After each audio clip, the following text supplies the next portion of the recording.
Oh my gosh, it says we're live. People out there, can you see us? Can you hear us? It's like a seance over here. So normally they should hopefully, but we'll see. And sorry for actually providing wrong information on different social media platforms earlier. I was I was really confused about time zones. So if you tried to join the stream an hour ago, I'm saying I'm really sorry Oops. about that. It wasn't my intention to confuse everyone. We apologize. Okay, so Meandering Mike is coming to say when he first saw the notification, he thought that we're going to do a live reading. Oh yeah, we could do that. That would actually be really nice, for people to get to sleep. Like we can, we can read them, like, and we could alternate from one article to the other. Or when there is Yes. the Q&A in the letter section, we could actually have the two voices and everything. That could be It could like be a really like nice audiobook. like sleep stories on the Yeah, Calm app. yeah, exactly. Yeah, that we could actually maybe have a brand deal with them. We should really definitely think about it. Sponsors we're looking for. Yeah, exactly. So, hello everybody. We're here to talk about we called it Wargame Archaeology because it's maybe the first in a series. So we're just experimenting, and we're really glad that you're here. But Fred and I wanted to take a walk into the past. No camera for me. I do have camera on. I must be lagging. Here. Yeah. Well, we're gonna keep rolling for now at this point. I might come up and be laggy. Just kind of let me know, everybody. I need to set up a power line in my apartment is what I clearly need to do.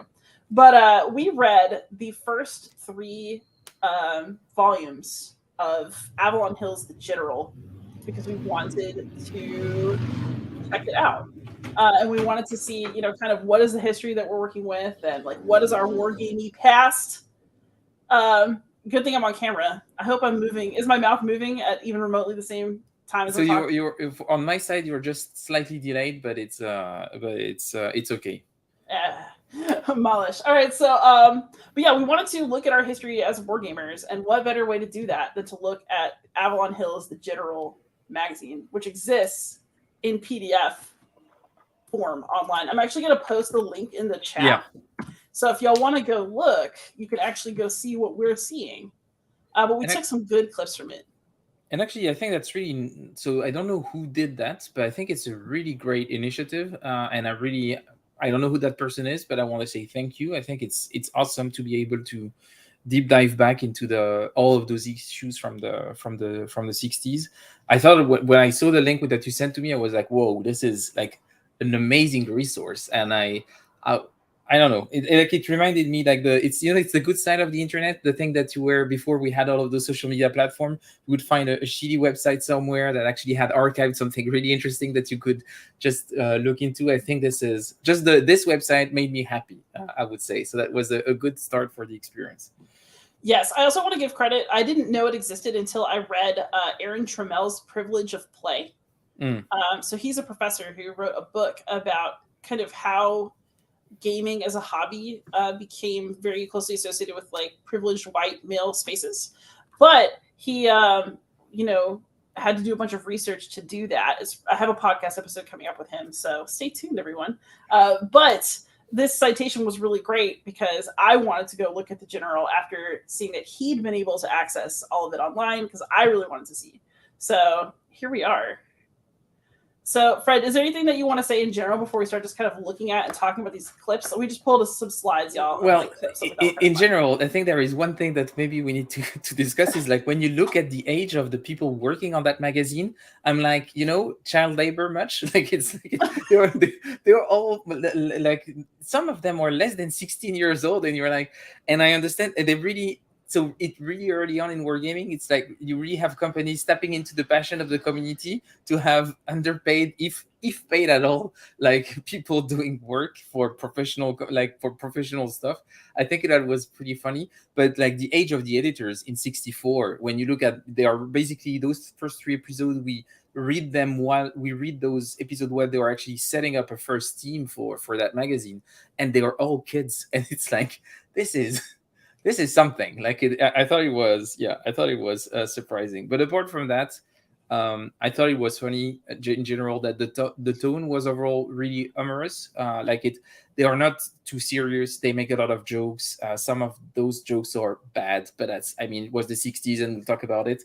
But at least it looks like a quite fun environment. Like they are not, and I think it's really interesting. And the other thing that I thought was interesting is how much things didn't change that much, in the sense, like, you look at this magazine and you have more or less the same content that you have in the wargaming circles online today. Like, you have a book club, like, which is something that we do, like, from time to time. There are discussions about play over mail. It's not email, but it's play over mail, and they're looking for opponents. There are rules discussions, strategy discussion.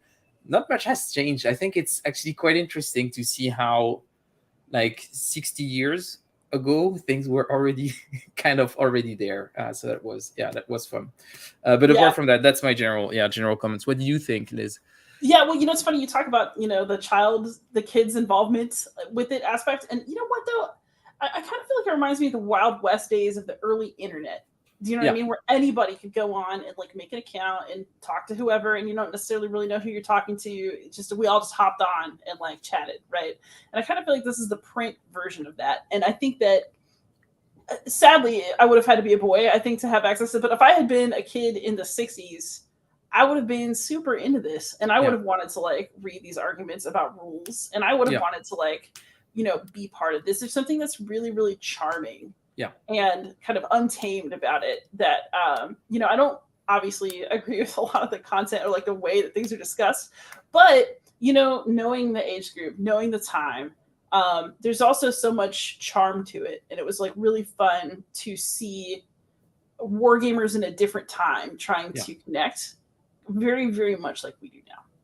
Yeah, and I think that's a really good point. But there is definitely something really charming about reading those. We'll see how it evolves, but for now, I'm actually having a great time. So that's for sure. Yeah, we were thinking about doing more. So yes, this might be the first of the series. But let's look at this first bit. So this is from the very first page. So I just wanted to bring it up. So on the very, very first page, we have a lovely quote. Actually, this shows up in my podcast with Stuart Ellis Gorman on Monday, because this was in his wheelhouse of things to talk about. So it's talking about the origins of Avalon Hill. Africa Corps is a big deal right now at the time that this comes out in May 1964. But they're saying that Gettysburg is their first big game. Yeah. And I just wanted to highlight this quote, that there is no Mr. Avalon, nor is there a Mr. Hill. The very first games were published in a Baltimore suburb, Avalon, high up on a hill, literally overlooking the genteel plantation land of picturesque South Baltimore. It was there that Gettysburg was conceived, labor of love, in which the famous Civil War battle was rehashed time and time again by admitted Confederate sympathizers. And then, like, on this next page, you've got this guy who's in Alabama having the time of his life, slaughtering those damn Yankees. Yeah. So this is page 1, issue 1, volume 1, the very, very first. And you already have... and you already have Lost Cause narrative in wargaming. Like, it's already there. Yeah, so that's the thing. And I think that's quite interesting. I don't know if you know the story of their Gettysburg game at all, or I really don't. Feel free.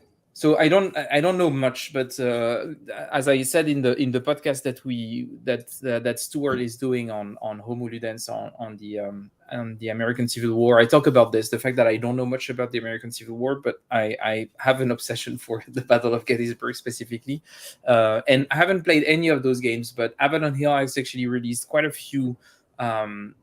This game, they have been re-releasing it quite a few times. And the 58 version was different than the one that they released a couple of years later. Then it was updated again and updated again. Then you have the one that is in the 70s for the 100 years anniversary and something like this, or the late 60s something. And so they had this game that was a foundational game for them, and they kept iterating on it and going in a lot of different directions. It's really interesting to see how they tried different approach to wargaming and then finally resettled around the hex and conquer approach. So I think through this game, you actually see the history of a publisher trying to iterate on what is a model for representing what should be the framework for most war game to come, and how they are trying to approach it in different ways. So I think it's a quite interesting game, and actually already I think it's in the yeah, you can actually, we'll talk about it for volume 2, but they talk about the fact that the original Gettysburg comes back. So they did something, then they tried square, they didn't like it, they went back to this free movement approach, something like this. No, they tried hexes, it didn't work, they go back to free movement, and actually later, a few years after that, they would go back to hexes, which is actually quite interesting. So I'm actually quite excited to read those magazines and see how they're going to navigate through the different stages to come to the version of Gettysburg that we know today, and that shaped most of the war games that we've seen afterwards. But yeah, sorry about that tangent. No, I think it's a great tangent, especially because we're not going to get to it just yet, but in these slides, there's already a lot of arguments about balance in the games, about the rules, about how they should work. And it's really interesting to see how Avalon Hill was super interactive with its early audience. Yeah.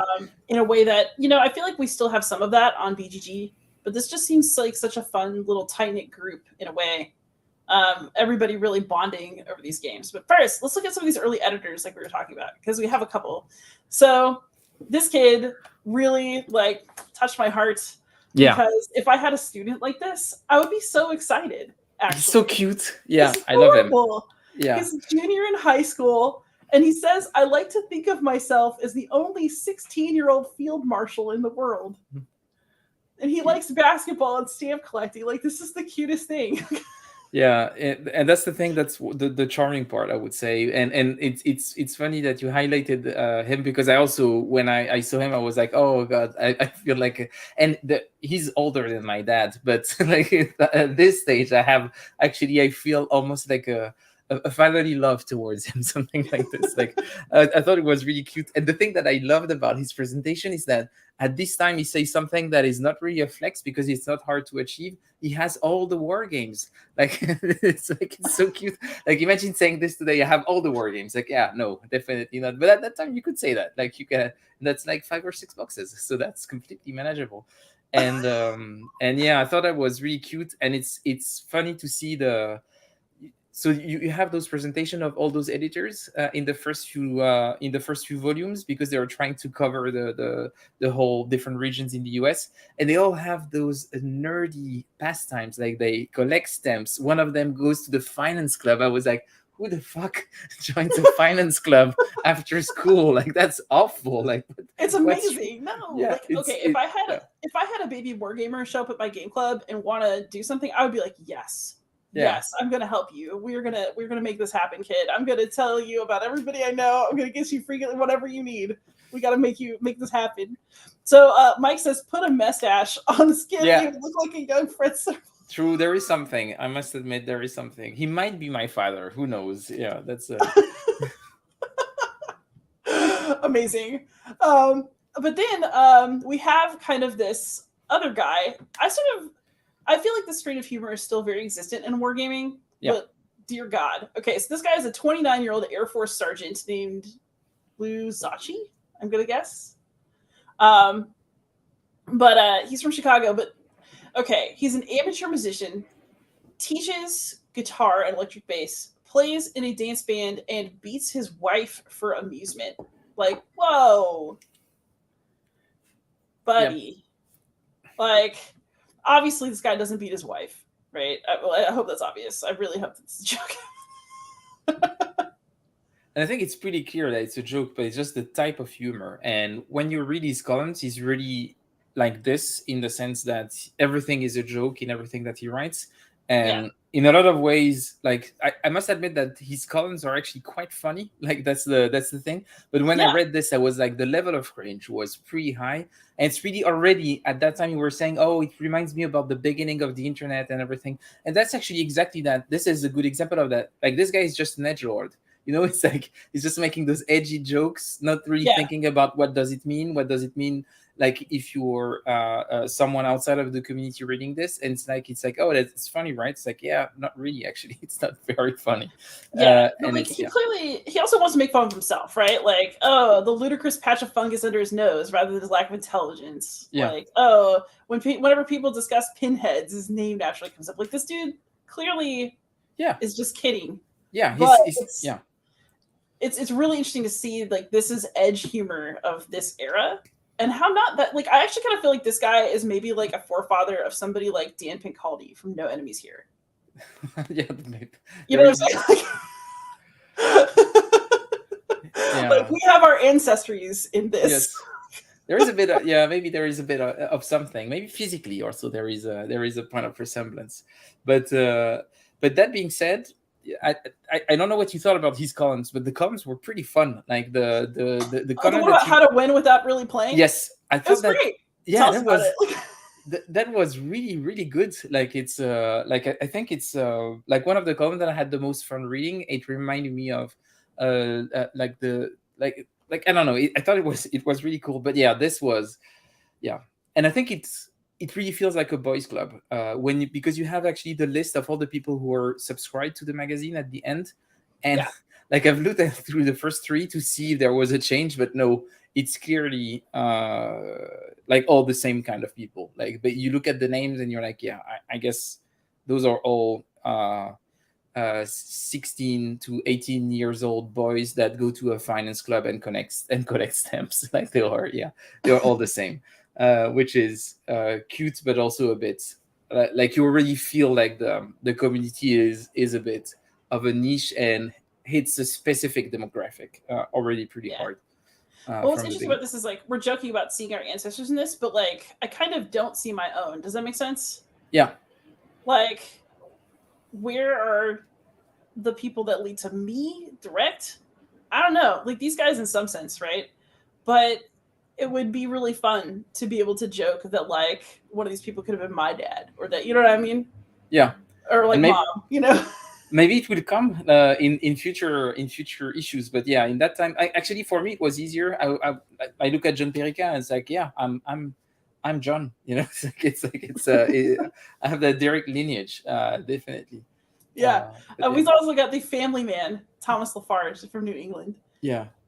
But this is also just cute. Like it's just this nerdy dude and his kids.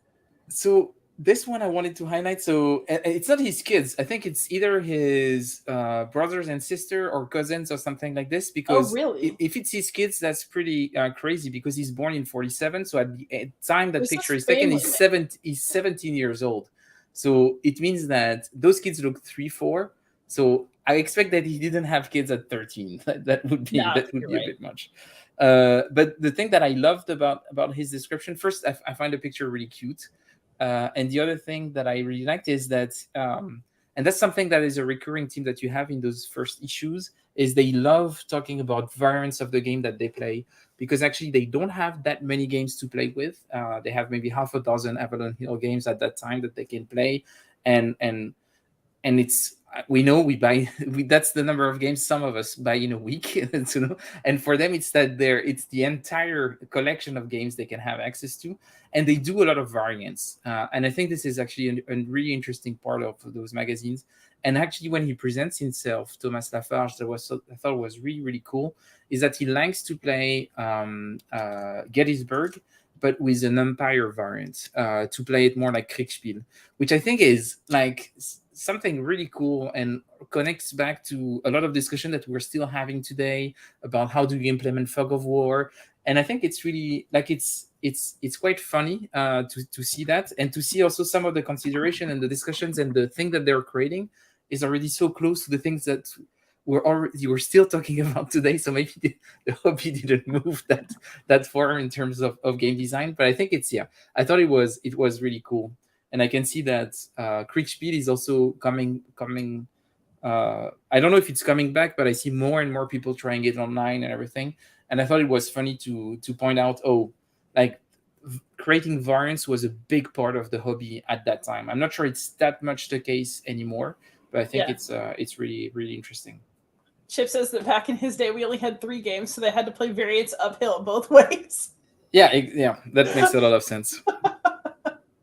Yeah, it does. And I mean, the mind craves novelty, right? Yeah. So if you've only got so much to play with, and actually, we're going to get there, but I think there's so much creativity in these early issues that's really kind of fun to see. Like we mentioned charm. There's a huge charm to it. But first, so the other thing that's very interesting is also I put this in here because from the very beginning, like the very foundation of Wargame, this is from like the general number 3. So this would have been, I'm looking up the year. This would have been September of 1964. Yeah, still 64. I think the first But 3. Yeah, I I think. love, yeah.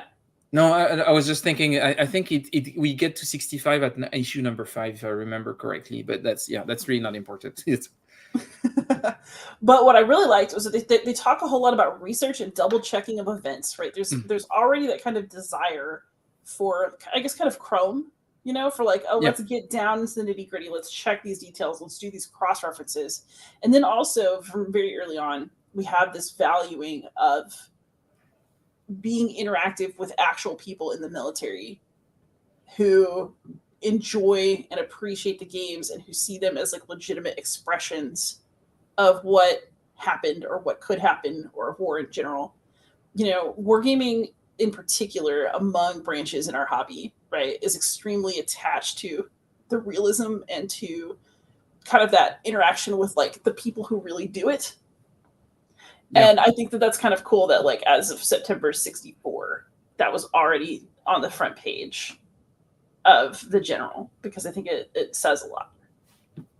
Yeah, and I think that's actually super interesting that it's already there. And in a way, it's not super surprising because I think Rand Corporation was like a lot of the innovation that they were doing at that time actually went through Avalon Hill in the commercial market. I guess there must have been quite a lot of informal communications or like overlapping, or like I don't think there was that much distinction between the people who were making wargaming for the defense industry and the people who were playing and making wargaming for commerce. So I think it's funny to see that it's already interesting for them, but not that surprising. But I think it's the fact that they put it on the front page shows that it was important for the community to have that kind of almost validation, maybe. Yeah, validation, exactly. Yeah. And I thought that was really interesting to see that it was already there, seeking it, like and making sure that the games that they play are not just games; they are actually games that are like a work to represent something that actually happened, which is actually quite interesting because you wouldn't see that in any other board game magazine because it wouldn't make sense. But it is something that is important for the hobby. So I thought that was pretty cool. Yeah, and I really like your emphasis on it's not just a game; it's a gaming out of something that really happened. I feel like we're all kind of dancing that line. Like a lot of conversations on my podcast on your channel, right, are about like, oh, is it just a game, or like, what's a game versus a simulation, or like, what is, is this play? Is it serious? And it's really both, and it's always been both. Yeah, always. Yeah, and since the beginning.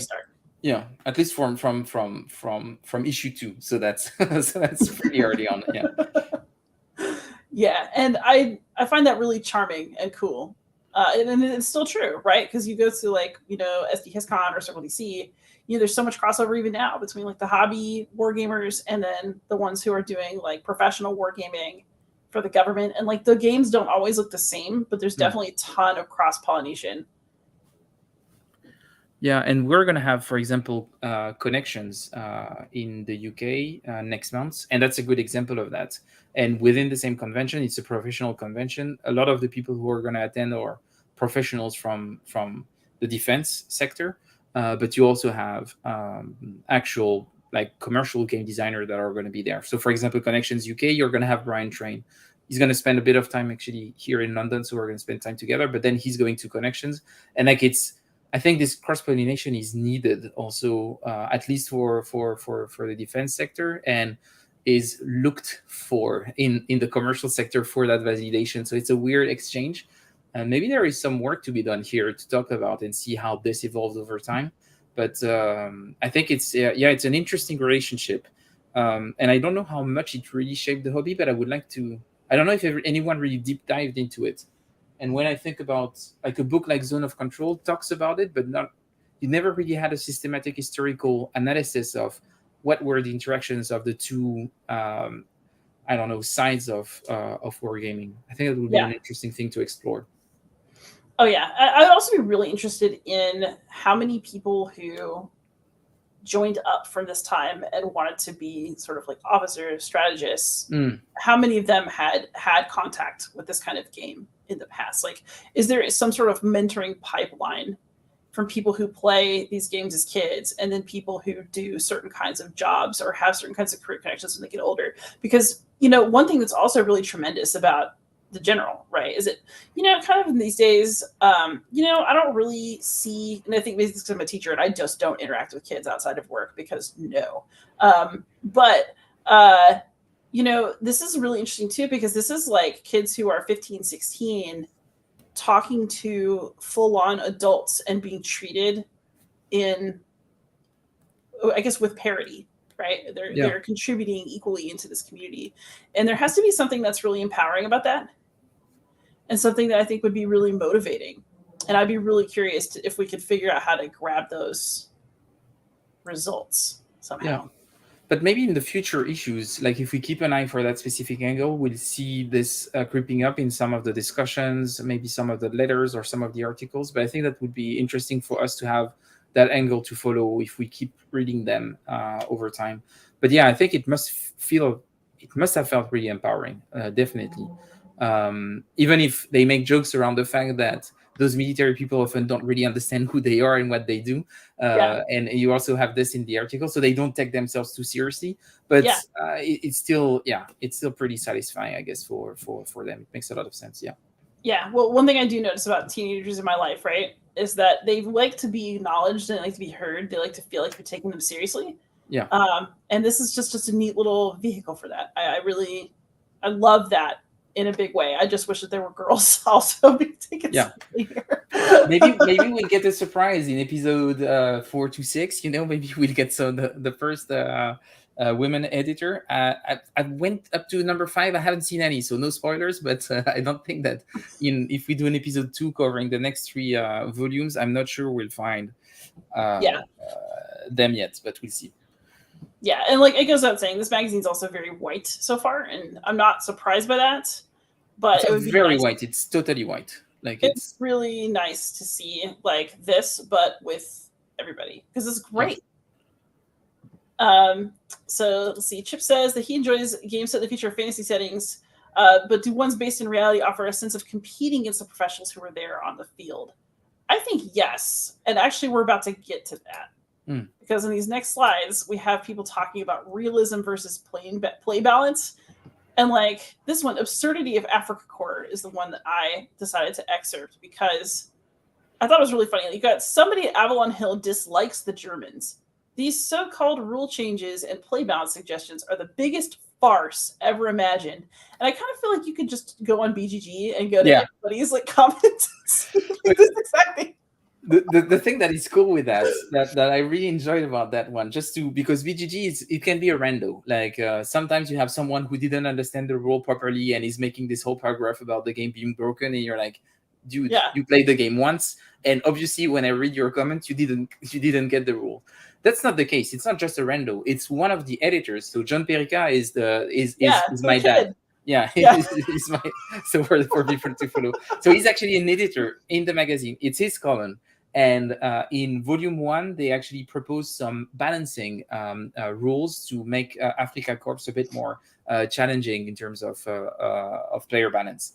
And so it's not just anyone. He's like the guy is actually potentially paid by them, and he actually criticizes frontally something that they pushed out. And it's super refreshing how open it is. And how free they are in the tone that they use, and how critical they can be, even if it's all in good spirit. And there is a lot of jokes there to actually tone it down, and that's completely fine. But yeah, you have the same vibe as someone complaining on BGG about the rules. But first of all, it's really well informed. You know that the guy that he wrote this, he really has played the game a lot, and they actually reviewed the rules seriously. In a way, it's what BGG should be. that's maybe something about this. But I think it was really interesting, the debates that they had. They were talking about so much variance and what those variants mean and everything. And I thought it was really, really fun. What did you think about the tone overall? So it was one of those things where I think that depending on my mindset, I think it's funny, but I've also spent a lot of time in these spaces. I think that if you are a little more reticent or you don't feel totally comfortable in the space, this would come across as super aggressive and like rude. So like I didn't necessarily perceive it that way, and I thought it was funny. But I also think that maybe somebody who's shy and like new to wargaming is never coming back. If you talk to if they come in and like this is the conversation that's going on, you know what I mean? Yeah. You know, we have to figure out how we're gonna balance that group to group, person to person. But you know, it was also really interesting though, like, oh, they really dislike the Germans. Well, like I should hope so. Like getting all the sort of historical arguments that we have, right, are not even present here. This is very much about like, can I win the game? How does the game work? The other thing that's really fascinating is that there's so much interest in realism, right? But and we'll get to this probably. There's not a whole lot of interest in like the historical context of what's going on. Yeah. It's very, very, very much about like I need supply. I want my tank to do this thing. These hexes represent how much space again? You know, there's a lot of that kind of cross-referencing and historical checking, but there's not a lot of the kind of work that I would say that you and I are currently trying to do. I think it's a divide that still exists today, and why some people are sometimes, to be fair, annoyed by the work that you do. Sometimes the things that I do is because we like to talk about the wider context, and we acknowledge that war is political, and in a way, a war game is a political, historical game. It's just that it focuses on kinetic warfare, but it's part of probably something that can be wider and cover more topics. And I think it's at this stage they don't even have those discussions. The games that they have are just purely World War II or American Civil War, purely kinetic. They don't even think about this. And yeah, they talk about realism, not really historical context or historiography. And actually, at this time in the US, they have a lot of the history of the Second World War is shaped by the Cold War itself. So they actually probably have in universities and in the books a lot of sympathy for Rommel because it's the least Nazi of the Nazis. So I guess he's as they have this positive perspective of him, like and you can feel that. And actually, John Perica puts together a list of books, like 10 books to read to actually get the context from Africa Corps. And really high on the list, you've got the memoirs from Rommel himself and stuff like that. So I think it's really, you can see that, and they're not really interested in historical context at all. And it's interesting that they already have this part of the hobby is discussing basically the same thing as they are discussing today. They talk about simulations, about realism, about all that stuff, and they are already then really narrowly focused on what is about the game and what is about making it a proper simulation and adding some details and making sure that you can do this and not do that and introduce additional rules about encirclement and all those things. And I think it's really interesting to see that it's always been there, and it's for now it's very narrowly focused on those kind of discussions that we still have and that I think are boring today. And when I read back, I think they were already boring back then, which is quite fun. But so we have a comment from Manic. So I actually have a different take on this, but he's saying military history is all about arms and armor, strategies, tactics, especially that were used by famous generals, and that is what they're trying to replicate. I don't think that's wrong. I'm not sure I think that is it? I think that that's always part of it, right? But academic history, at least, which is the background I'm always coming from, right? I can't shake that out of myself.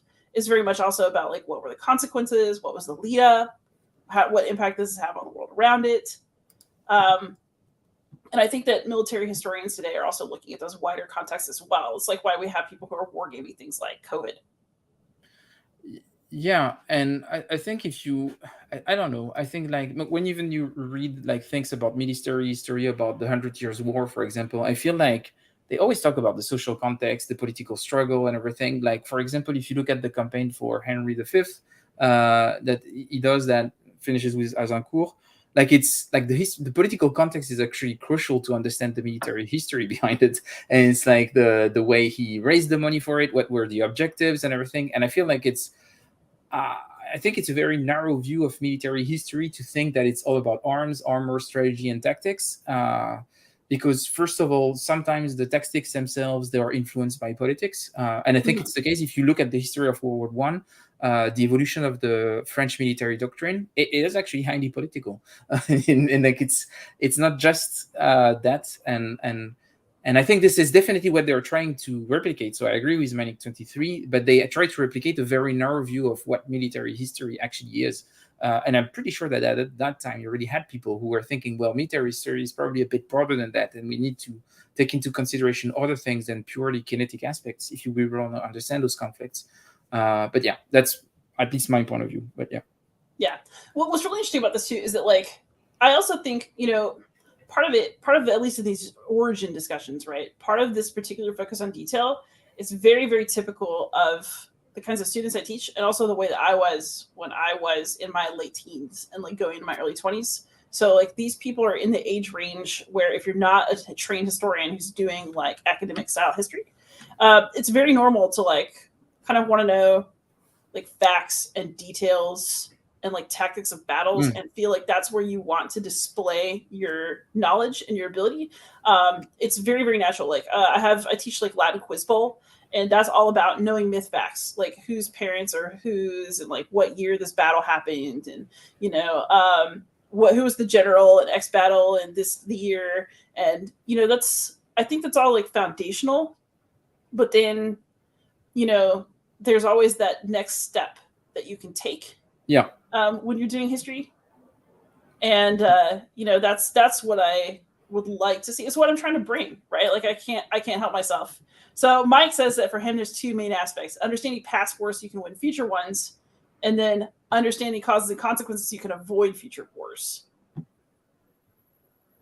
Yeah, and I think that's true, but I don't think that understanding past wars is narrowed to arms, armor, strategies, tactics. I think that understanding past wars is also understanding how wars were led, and there is a political aspect to it. Yes, like if you look at, well. Yeah, exactly. If you look at World War II, the decision of strategic bombing over Germany is a political one. And understanding why those decisions were made is more important than knowing what was the type of bombs that they used exactly and everything. So I think, yeah, and it's like more important in a way. So yeah, I don't know. But that's another debate for another stream. Yeah. And then we have an amazing column. I love this. You're not reading the rules. Yeah. This is peak BGG. Like that's the thing. Like this is sometimes the way I feel about some people making comments, and it's like, dude, read the fucking rule book. Like it's here. Like people asking the same questions over and over, or making an assumption about a problem in the game, and you haven't understood the rules. And it's I thought it was really, really fun. And the way it was written, and it was like, nothing much has changed. Like it's quite funny. But yeah, what did you think about this one? Oh, I was so tickled by it. Just because it's so blunt. Yeah. And it just really does feel like an argument that I would see in a forum somewhere. Or like if I made a mistake on a YouTube video, I feel like this is what a comment would look like. Yeah. It just really has that like ring of familiarity to it that, it's one of the things that's so funny about doing any kind of historical work, right? Like this is 60 years ago. But it feels like somebody could have written this yesterday. Yeah. And I'm very charmed by that because, it feels so like, oh yeah, like I understand how our community got the way it is. Like our community started out this way. And I think a lot of people who appreciated this magazine and their youth are still around too. So like the culture was set and like the traditions are maintained, right, by the people who were around when this was born or soon, Yeah. Actually, and that's I think that the people from that generation shaped the hobby quite a lot, and that's also due to the fact that I feel like the hobby is more on the old side, and actually a lot of the people that were reading this back then, the first 10 years, they are still around, and we don't have a lot of 17 years old today getting in, and that's maybe part of the problem, because when I read this, I can understand it without. I've never seen a copy of Africa Corps in front of my eyes, but I read the comments and I know, because the games haven't changed that much. I understand the references. I see 447. I know it's attack, defense, and movement. Like it's hardwired in my brain, and I'm like, it's actually quite interesting to see that things haven't changed that much. But yeah. Yes, absolutely. Oh, this is also, this is actually something I want to talk about too. So we talked about variants a little bit earlier. But this like design your own games thing. So one of the first editors' column is about how he and his friends are making their own war game and like the kinds of materials they're using and the way the rules work, and maybe the rules are a little messy, so they're trying to make them tighter. It was so cool, actually, that these kids are just out there making a war game inspired by these war games. Like, what a neat creative activity. Like, I would be not even worried about my child if that was like what they were off doing at their friend's house. It's cool. Yeah, and I think it's amazing that it was a product for Avalon Hill, and I think it's probably something that maybe publishers could think about, like helping people to actually make physical prototypes of things. I thought it was like, as you said, that one of the editor is talking about his experience making a war game representing all of the European theater of World War II and the different iterations that they went through and how they work with it. Avalon Hill was super helpful with them, providing them with some material to actually help them making the game and everything.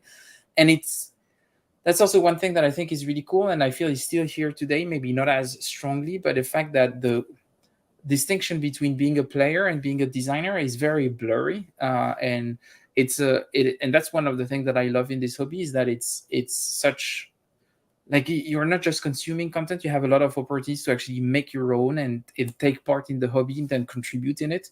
And I think this is super, super interesting. And to see that it was actually part of a business strategy of the main company at the time, I think is really cool. And maybe some publishers today should look into it and say, well, maybe you should do that. You know, and a GMT should maybe have a small pack for like a DIY kit. Yeah, a DIY kit for make a CDG, make a hex encounter, make a con game. You know, just a few things. I think that would be.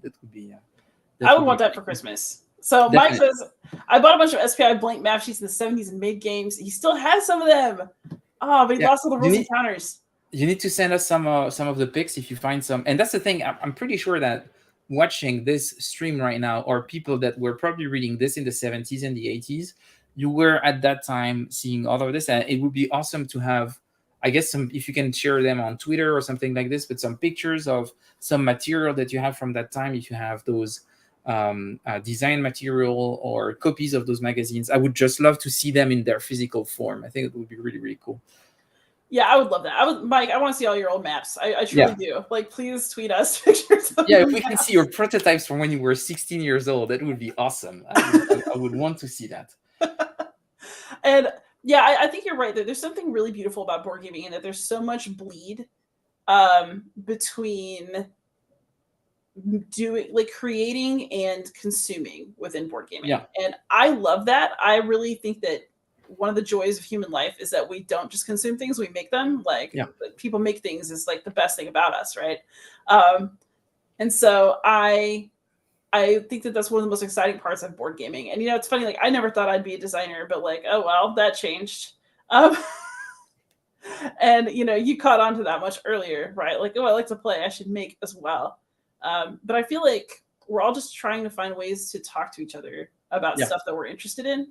And that, you know, we start by playing and talking about what we play and, you know, creating quote content. Like this, the general is the content of the 60s, right?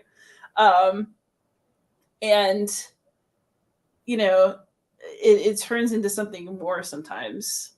But we don't just play, right? We have to talk about it. We have to make stuff about it. We have to make our own responses to it.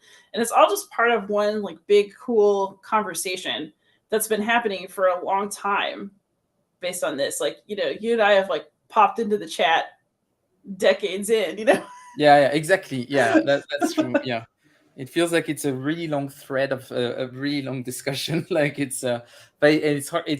That's also what I thought was a brilliant idea from you to actually do that, because it really feels like, oh, we're gonna read the beginning of that discussion and go back to the original topics. I think it's a really cool experience to do, because we are taking part in this in our own ways today, and it's super exciting to do. It's really, really cool.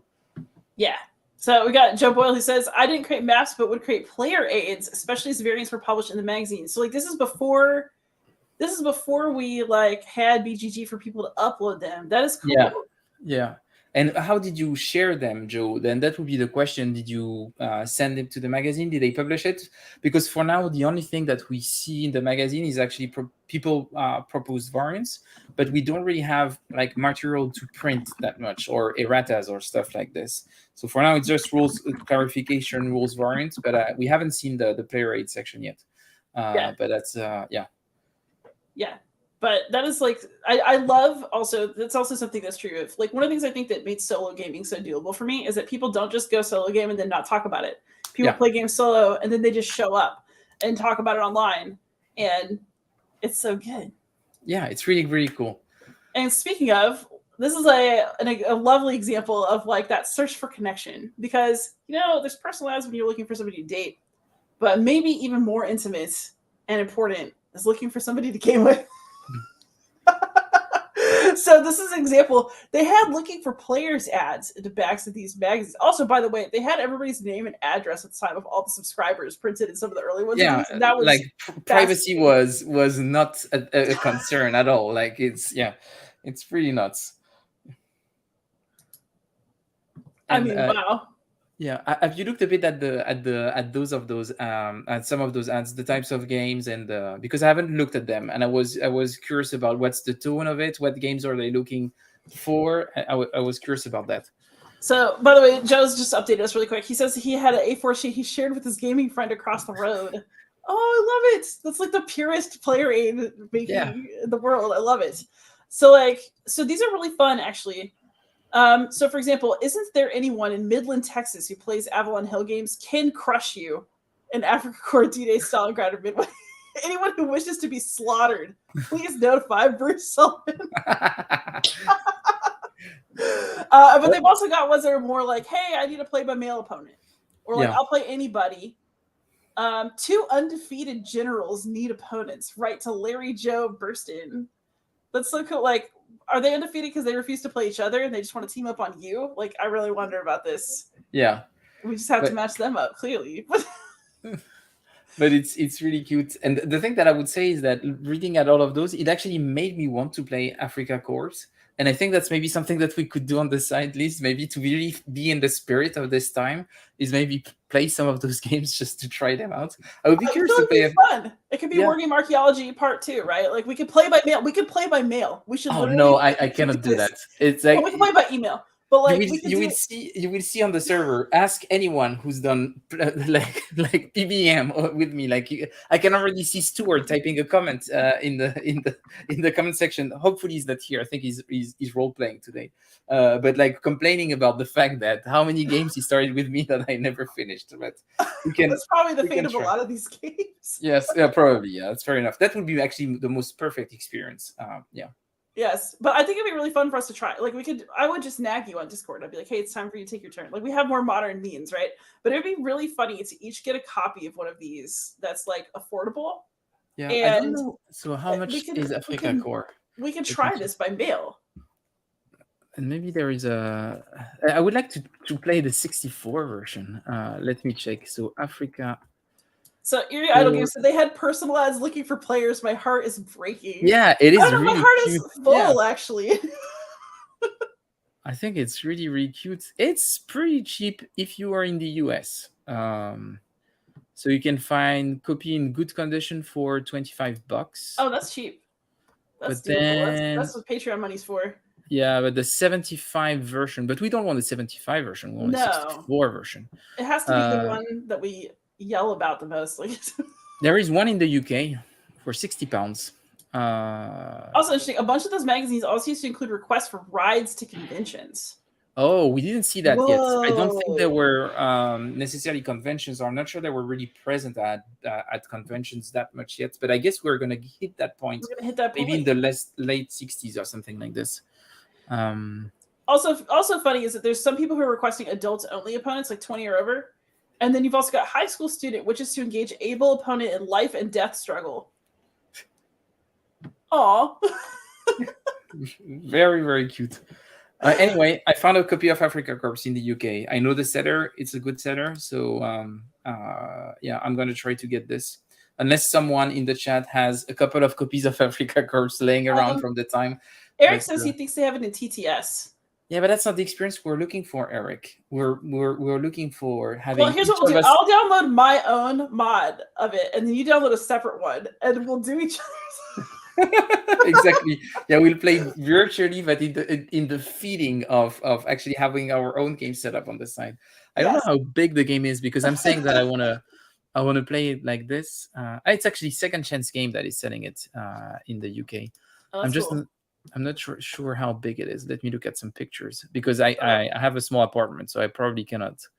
While you're looking, Brant has a good point. So these old magazine personals aren't terribly different than people on BGG looking for nearby players just to change in distro mode. Yeah, definitely. I think Yeah, that's I think that's completely true. correct. Yeah, and that's Now I what can we're. just go on like BGA or whatever, and if there's a module in there, I can find somebody to play with. But Yeah, it's actually a pretty big map. So maybe we have to play it on Vassal or something. Yeah. so Mike says, "Old Avalon Hill gives that musty, moldy smell. Breathe it deep."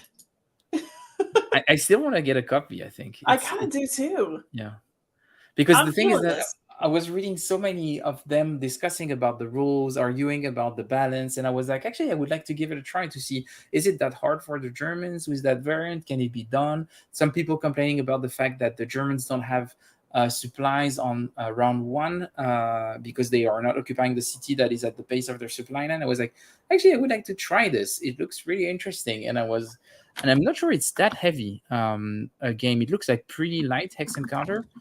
It's just that it looks like there are a lot of hexes. That's the only thing. But yeah, I would be happy to crush you, Liz, at Africa Corps. 2 undefeated generals currently. Yes, exactly. Oh man. And then I think this might be the last one. Yes, I just included this because Dan Bullock and I spent a bunch of time talking about bulges on our last stream, and I just had to include the bulge unveiled at Toy Fair. But that's really a funny headline. I think I'm having a childish laugh at this. Yeah.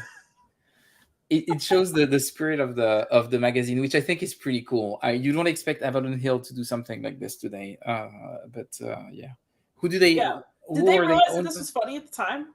I think they do. I think Like they have to, right? Yeah, when you see the whole tone of the magazine is super tongue in cheek. They do a lot of play on words, so I'm pretty sure this is obviously a joke. It has to be a joke. Yeah, right? It has to be a it's joke. a good one though. I got a huge kick out of it. Yeah, it's really funny. I enjoyed it. But we'll talk more about this, I guess, in episode 2, if that makes sense, and if people are enjoying this. But yeah.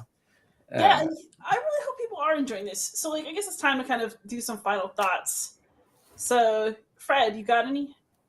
So, I must say I enjoy it. So the thing that I told you before we started the stream is that I felt it like in those 3 volumes, there were a few hints of things that I thought were interesting, and it was nice to see how things were already kind of the same, and seeing how much the discussion that we have are echoes of discussion that existed before. I thought that was really interesting.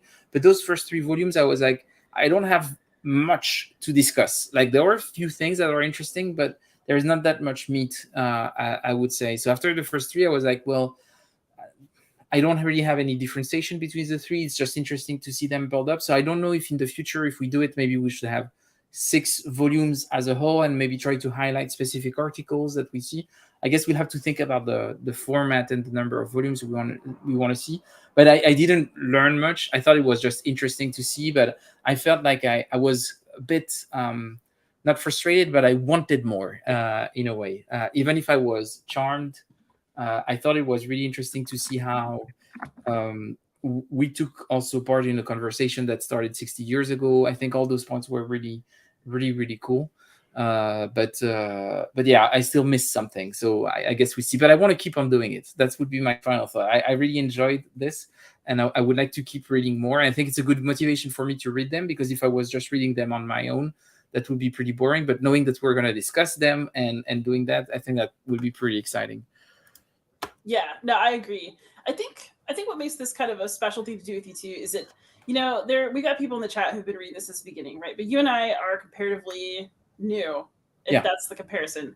And so it's fun to go back and look at, like, oh, what did the ancestors do? You know, like how did our branch of the hobby start, and what were the earliest conversations like? And I think, there are certainly things that are in here that we're still kind of raging each other about today, right? Like Lost Cause stuff, or like Yeah. maybe being really comfortable with playing World War II Germany.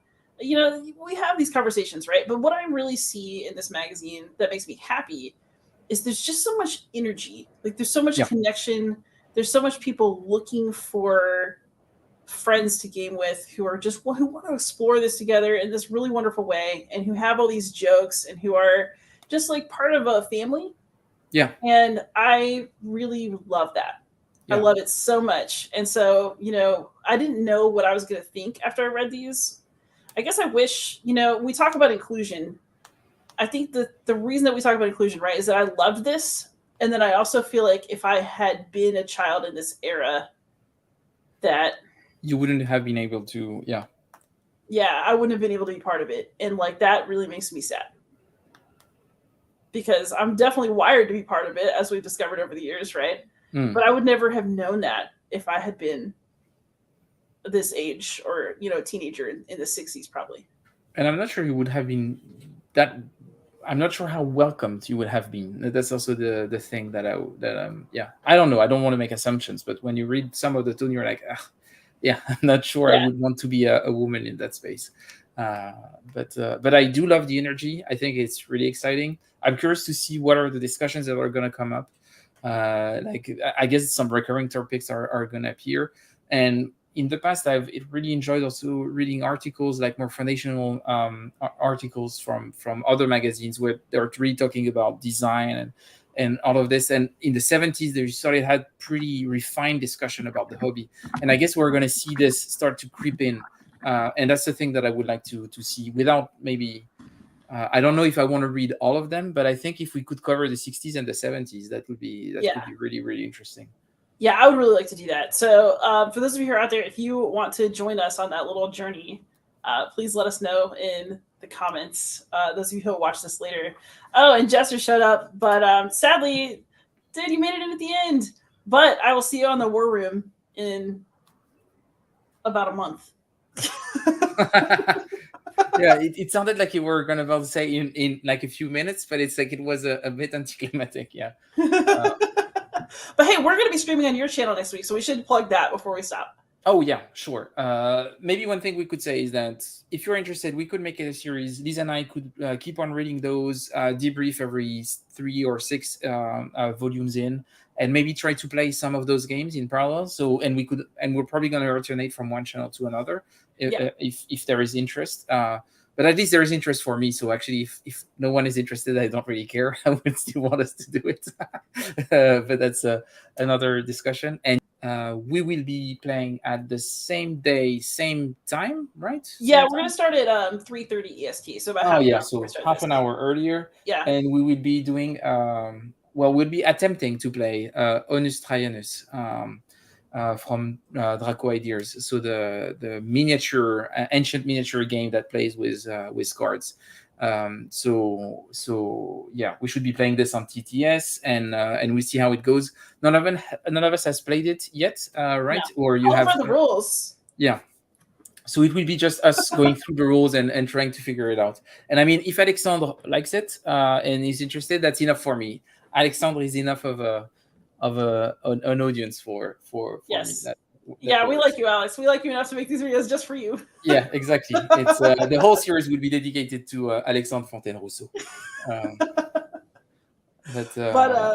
Yeah, Fred, thank you so much for coming on and doing this with me. I feel like this has just been a fun project, and I'm glad we're going to keep at it, because I'm sort of curious about what will unfold next as we continue through the history of the general. Yeah. What will we excavate on the next episode of Wargame Archaeology? Yes. Who knows? Mysteries. But also thanks to everybody who came. We love it when you stop by. We love seeing your comments. And thanks for letting us have a great Wednesday afternoon / evening, depending on where you are. Thank you, everyone. See you soon. Well, thanks, guys.